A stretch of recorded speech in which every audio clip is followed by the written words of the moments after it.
100 euros, c'est le budget. L'objectif, c'est de se diversifier sur des actions et pourquoi pas un peu de crypto. Mais comment on s'y prend? Eh bien, la réponse change complètement selon la plateforme qu'on choisit.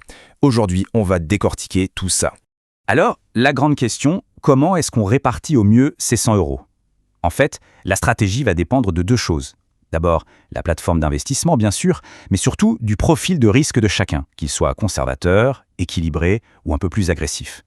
Avant de plonger dans le vif du sujet, le rappel qui est essentiel, cette analyse est là pour des raisons éducatives. Ce n'est absolument pas un conseil en investissement. Et il faut garder en tête que n'importe quel placement financier comporte un risque de perte de son capital.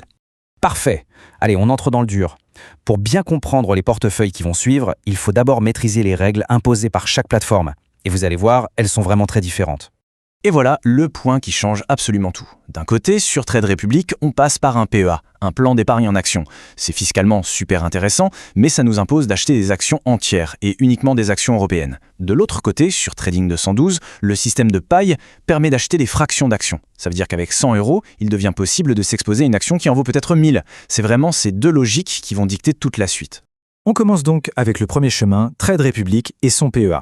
Ici, le défi, ça va être de construire quelque chose de solide avec seulement 3 actions possibles et cette contrainte de devoir acheter des titres entiers. Pour un profil conservateur, la priorité numéro 1, c'est la stabilité et la préservation du capital. La sélection des actifs doit donc être hyper rigoureuse, centrée sur les entreprises les plus solides et les moins volatiles. La première décision forte pour ce profil, c'est d'écarter Stellantis. Ce n'est pas une question de potentiel, pas du tout, mais la nature très cyclique de l'automobile et l'incertitude sur le dividende, ce sont de vrais signaux d'alerte pour quelqu'un qui cherche la sécurité. Ici, on privilégie ce qui est prévisible. La sélection se porte donc sur Veolia pour son secteur très défensif et son dividende, et Accor qui est un leader mondial bien résilient. Avec le budget, on peut acheter une action de chaque pour un total d'un peu moins de 74 euros. Et les 26 euros qui restent, eh bien, ils sont simplement mis de côté pour être réinvestis le mois d'après. On passe maintenant au profil équilibré. Là, l'objectif, c'est de trouver le juste milieu entre la sécurité d'actifs stables et le potentiel de croissance de titres un peu plus audacieux. Le profil équilibré, lui, va utiliser les 3 seules actions éligibles au PEA pour avoir la meilleure diversification possible dans ce cadre assez contraint. On garde le socle Veolia et Accor et on y ajoute Stellantis. Avec un cours assez bas, c'est un pari sur son potentiel de rebond. On investit la quasi-totalité du budget avec 97,44 euros de placé.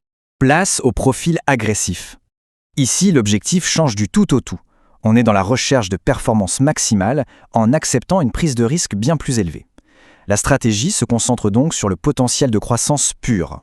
Le choix stratégique ici, c'est d'éliminer Veolia. Pour un profil qui vise vraiment la performance, allouer du capital à une valeur aussi défensive, ce n'est pas optimal. Les fonds sont plutôt concentrés sur des titres avec un plus fort potentiel de hausse, même si ça implique plus de volatilité. La stratégie se fait en 2 temps. D'abord, dans le PEA. On concentre l'investissement sur Accor et Stellantis. Ensuite, une partie du budget est allouée aux cryptos via la section dédiée de Trade Republic qui est bien séparée du PEA. 10 euros partent sur Hedera pour sa technologie de gouvernance et 10 autres sur Render qui est positionné sur le rendu graphique décentralisé. Allez, on change de monde. On passe sur la deuxième plateforme, Trading 212. Et là, les règles changent complètement grâce à l'achat d'actions fractionnées. Cette flexibilité ouvre des portes qui étaient totalement inaccessibles sur le PEA avec un budget de 100 euros. Et comment cette flexibilité se traduit pour le profil conservateur? C'est simple, il peut désormais construire un portefeuille bien mieux diversifié en intégrant des thématiques et des zones géographiques qui étaient hors de sa portée. On voit ici toute la puissance des fractions. Le portefeuille garde une base solide avec Veolia et Accor, mais il peut y ajouter une exposition aux semi-conducteurs via un ETF et même une grosse action américaine Broadcom. Et tout ça en respectant le budget de 100 euros à la perfection. Pour le profil équilibré, Trading 212 permet de pousser la diversification encore plus loin. On peut maintenant construire un portefeuille qui est vraiment mondial et multisectoriel, même avec une petite somme. Ici, on intègre les 5 titres actions avec une pondération plus forte sur le secteur de la tech via Broadcom et l'ETF. C'est une diversification qui est très complète et pour ceux qui cherchent une petite touche de risque en plus, il est même possible d'ajouter 5 euros sur la crypto Hedera.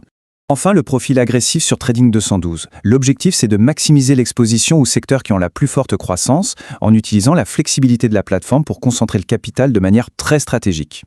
La stratégie se divise très clairement en 80-20. 80 € sont investis dans le paille d'action en se concentrant sur les semi-conducteurs, le pari du redressement de Stellantis et la croissance d'Accor. Les 20 € qui restent sont diversifiés sur 3 projets crypto qui semblent prometteurs. Hedera pour son infrastructure, VeChain pour la logistique et Render pour la puissance de calcul. Après avoir exploré ces 6 chemins bien distincts, il est temps de tout rassembler. Voici une vue d'ensemble, unique et complète, de toutes les stratégies pour pouvoir comparer directement. D'un seul coup d'œil, on voit quel actif est choisi par quel profil, sur quelle plateforme. Ce qui est intéressant, c'est de voir que des titres comme Accor sont universels, alors que Veolia, par exemple, est systématiquement écarté par les profils agressifs. C'est vraiment l'illustration parfaite de comment les règles de la plateforme et le profil de risque interagissent. Alors, quel est l'enseignement principal de tout ça? Eh bien, c'est qu'il n'y a pas de réponse unique, pas de portefeuille magique. La meilleure stratégie, c'est celle qui est alignée avec son propre profil, ses objectifs et les outils auxquels on a accès. La personnalisation, c'est vraiment ça la clé. Et pour finir, une question pour aller plus loin. Finalement, qu'est-ce qui est le plus déterminant pour réussir sur le long terme? Est-ce que c'est le choix de la plateforme la plus flexible? Ou alors, est-ce que c'est la discipline et la régularité pour appliquer son plan mois après mois, peu importe l'outil? La réflexion reste ouverte.